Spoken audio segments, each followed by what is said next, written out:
السلام علیکم ورحمۃ اللہ وبرکاتہ۔ بہت عرصے بعد ایک بار پھر آپ کا بھائی محمد عارف سومرو آپ کے اپنے چینل آل اباؤٹ ہیلتھ میں ایک نئے ٹاپک کے ساتھ آج ہم بات کرتے ہیں چینی، شوگر۔ کتنا کامن نام ہے، اس کے بغیر لائف کیسی ہو سکتی ہے آپ تصور بھی نہیں کر سکتے۔ ایک یونیورسٹی آف کیلیفورنیا میں ریسرچ کے مطابق پیکیجز فوڈ وغیرہ انڈسٹری وغیرہ میں جتنے بھی فوڈ تیار ہوتے ہیں 60% شوگر استعمال ہوتی ہے۔ مٹھائیاں اور بسکٹس اور بیکری آئٹمز جتنے بھی ہیں وہ الگ سے، ایون بریڈ میں بھی۔ اور یہی نہیں، آپ کا پاستا سوسز وغیرہ میں، سلاد ڈریسنگ وغیرہ میں بھی شوگر استعمال ہوتی ہے۔ اور یہاں تک کہ ہم تو ایک چائے بھی شوگر کے بغیر پی نہیں سکتے، کتنی امپورٹنٹ ہے۔ اور یہ مختلف ناموں سے اور مختلف فارم میں ہمارے کھانوں میں شامل ہوتی ہے۔ یہ اتنی ضروری ہے ہمارے کھانوں میں، تو آئیے ہم آج اس کے متعلق کچھ فائدے، نقصان اور غلط فہمیوں کے بارے میں کچھ بات کرتے ہیں۔ پہلا فائدہ تو یہ ہے کہ جو شوگر پیشنٹ ہوتے ہیں، اگر ان کی شوگر اچانک گر جائے تو چینی سب سے بہتر رہتی ہے، کیونکہ اس میں فوراً کیلوریز مل جاتی ہیں۔ دوسرا فائدہ یہ ہوتا ہے کہ کھانے کے بعد کچھ سیٹسفیکشن رہتی ہے کئی کلچر میں کہ کچھ میٹھا کھانے کو دل کرتا ہے۔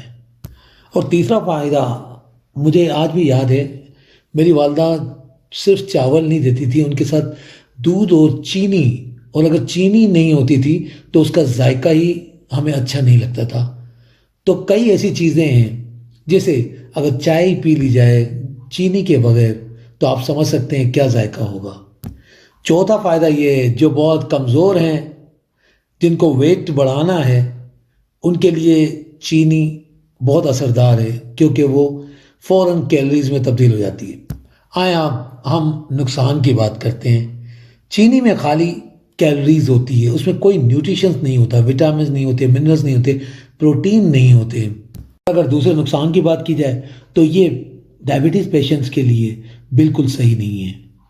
اور تیسرا نقصان اس کا یہ ہے، اگر آپ ویٹ لوز کرنا چاہتے ہیں تو بھی آپ اس کو بالکل کم کر دیں یا آپ بند کر دیں۔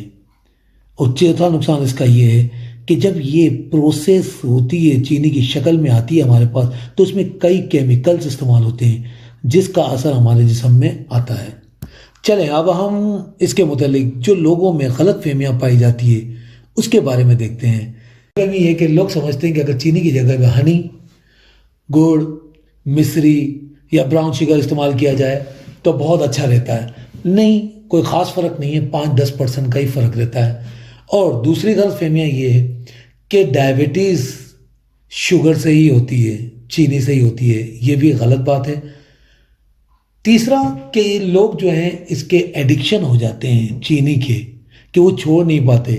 نہیں، ایسی کوئی بات نہیں ہے، اس میں ول پاور کی ضرورت ہوتی ہے، ایسا آپ جتنا جلدی چاہیں چھوڑ سکتے ہیں۔ چوتھی غلط فہمی یہ پائی جاتی ہے کہ یہ بہت زیادہ کیلوریز رکھتا ہے، جبکہ ایسا نہیں ہے۔ آپ چاول، چپاتی یا کوئی بھی اناج لے لیں، ان سب میں بھی 1 گرام میں 4 آپ کو کیلوریز ملتی ہے۔ اسی طرح چینی بھی کارب ہے، کاربوہائیڈریٹ ہے، اس میں بھی 1 گرام میں 4 آپ کو کیلوریز ملتی ہے۔ امید کرتا ہوں چینی کے متعلق جو یہ انفارمیشن آپ کو ملی ہے وہ کافی کارآمد ثابت ہوگی، اور اپنے دوست، اپنے بھائی کو ہمیشہ کی طرح دعاؤں میں یاد رکھیں۔ ملتے ہیں پھر اگلی ویڈیو میں، جب تک کے لیے اللہ حافظ۔